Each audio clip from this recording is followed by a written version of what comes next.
Voilà, chers collègues, bonjour. Aujourd'hui, deux sujets, comme d'habitude. Le premier nous parlera de physiopathologie du ventricule droit par le professeur. Bonjour tout le monde.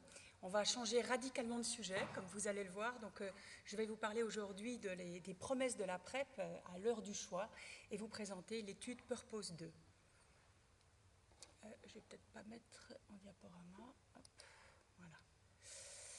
Alors, je vais commencer par le préservatif masculin qui a 400 ans d'histoire dans son utilisation actuelle, je dirais, et qui est la pierre angulaire de la prévention du VIH depuis 3 décennies. Mais à l'heure d'aujourd'hui, le lubrifiant n'est toujours pas disponible, les préservatifs féminins sont difficilement accessibles, et même si le marché du préservatif est en grande croissance, comme vous pouvez le voir sur ce diapositive, eh bien, il faut quand même reconnaître que pendant 30 ans, toutes les avancées majeures contre le VIH ont concerné essentiellement le traitement, mais pas la prévention. Et c'est donc dans ce contexte qu'arrive la PrEP, la prophylaxie de pré-exposition, qui est justement née du constat que la prévention classique seule n'était pas suffisante. La PrEP s'adresse à des personnes qui ne sont pas infectées, mais qui sont exposées à l'acquisition du VIH. Il s'agit donc d'une prévention primaire. Plusieurs voies d'administration existent théoriquement aujourd'hui.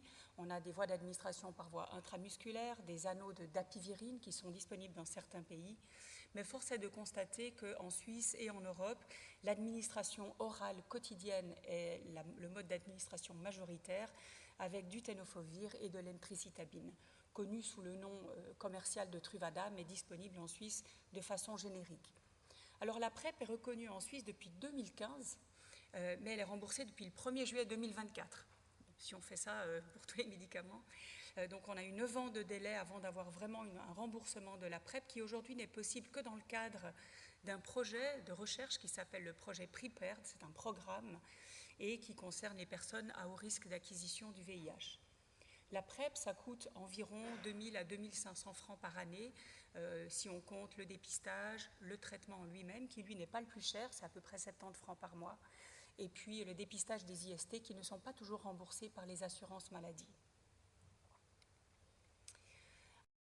Alors l'incidence du VIH, malgré l'ensemble de ces outils qui existent et qui sont fort efficaces, l'incidence du VIH n'a pas pris la trajectoire souhaitée. Voilà 10 ans qu'on a la PrEP à disposition et pourtant, vous voyez, il y a une différence, voire un fossé entre là où nous sommes et là où nous devrions être si nous voulions respecter les recommandations de l'ONU-SIDA, c'est-à-dire l'élimination du VIH en tant que menace pour la santé publique d'ici 2030. Donc il n'y a pas vraiment le choix que de se mobiliser pour la prévention.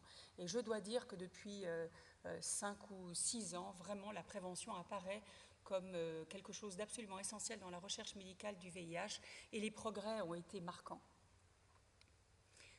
Alors c'est dans ce contexte que 2 articles sont parus dans le New England, quasiment coup sur coup à quelques mois d'intervalle. Le premier, ce n'est pas celui qu'on m'a demandé de présenter, c'est l'étude Purpose 1, qui est une étude qui a testé des injections chaque 6 mois de lenacapavir, un médicament de longue durée d'action par voie sous-cutanée, pour la prévention du VIH chez des jeunes femmes dans 2 pays africains.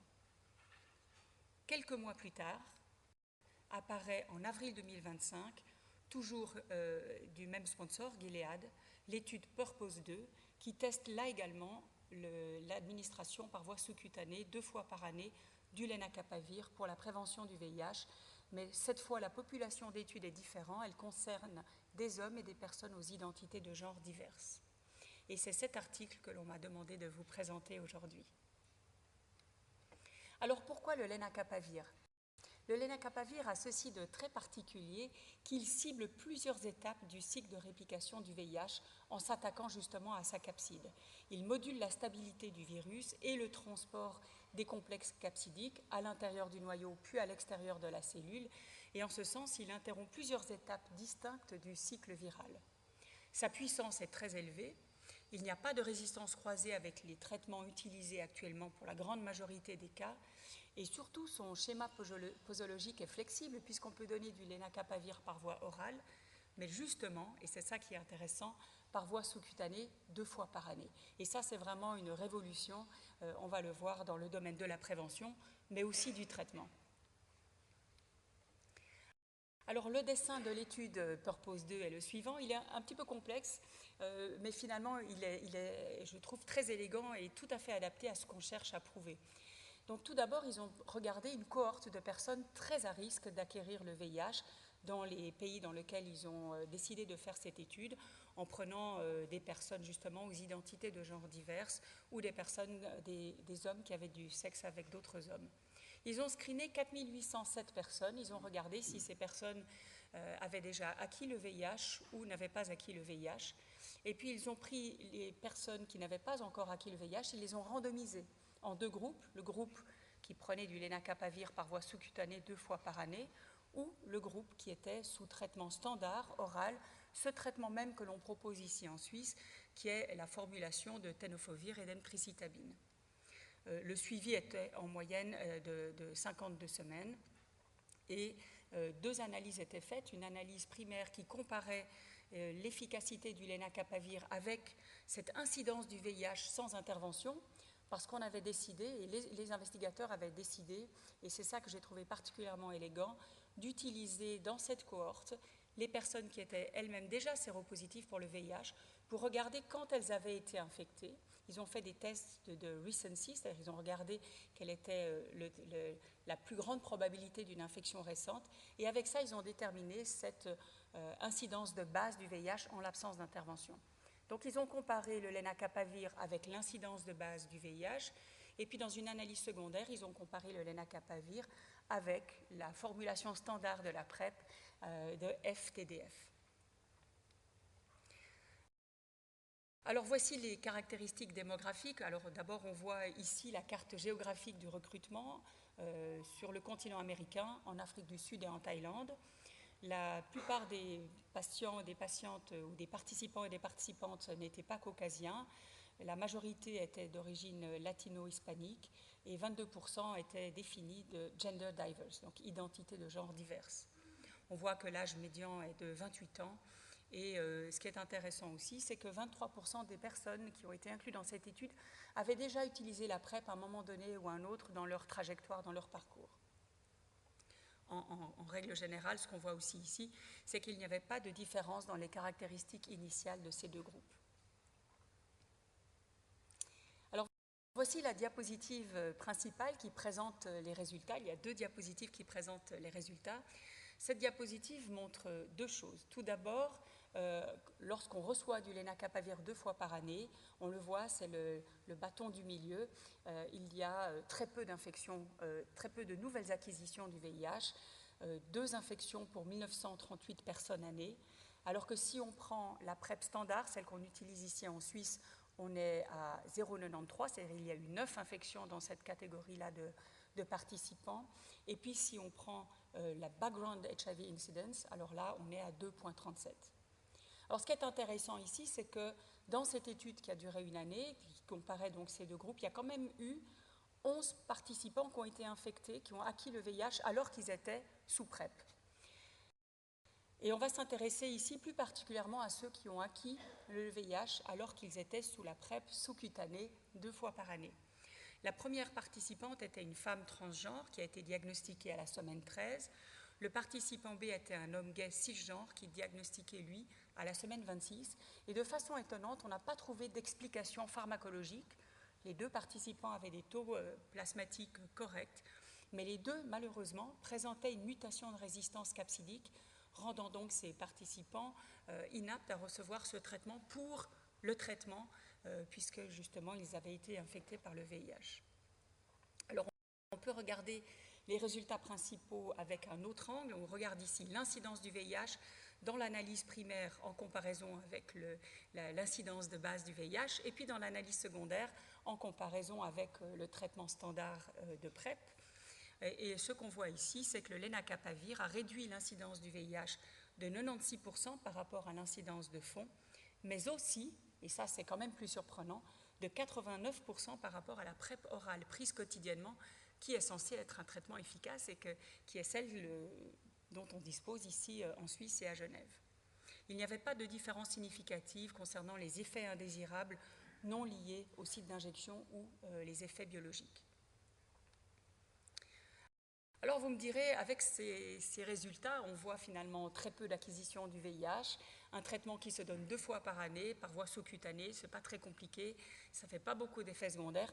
Pourquoi s'ennuyer à aller chercher un vaccin? Est-ce que finalement cette option vaccinale est devenue obsolète à l'ère du lenacapavir? Les avis sont partagés. Il y a eu un certain nombre d'éditoriaux là-dessus que je vais essayer de vous résumer là. Alors certains disent oui, il faut absolument poursuivre la recherche vaccinale pour plusieurs raisons. D'abord, la PrEP, c'est un médicament qui a ses propres contre-indications. Il a notamment des interactions multiples. La protection n'est pas très importante, elle n'est pas très durable, hein, elle dure 6 mois. Il y a une sélection de résistance quand même au moment où on acquiert le VIH sous ce traitement de PrEP de lenacapavir. Et donc le vaccin a probablement un impact plus large, plus durable, et il touche des populations plus variées, puisqu'on n'est pas obligé de sélectionner les patients qui sont particulièrement à risque, on peut vacciner une population plus large. Puis certains disent non, mais c'est complètement ridicule de poursuivre ces études vaccinales parce que les exigences sont extrêmement élevées. Comment trouver un vaccin à l'ère de la PrEP et d'une PrEP qui se donne 2 fois par année par une injection? Qui va vouloir participer à l'essai? Est-ce qu'on va trouver des participants pour vouloir faire une étude vaccinale alors que la PrEP est disponible, en tout cas existe, avec 2 injections sous-cutanées? Et en plus de ça, il existe des nouvelles formulations du lenacapavir qui pourraient se donner au moins 1 fois par année, voire plus.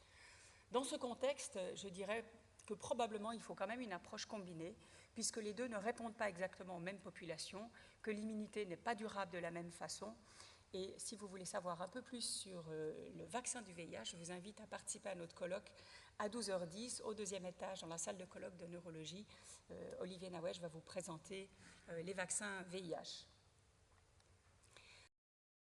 Alors il y a un vrai défi d'accessibilité de cette molécule du lenacapavir.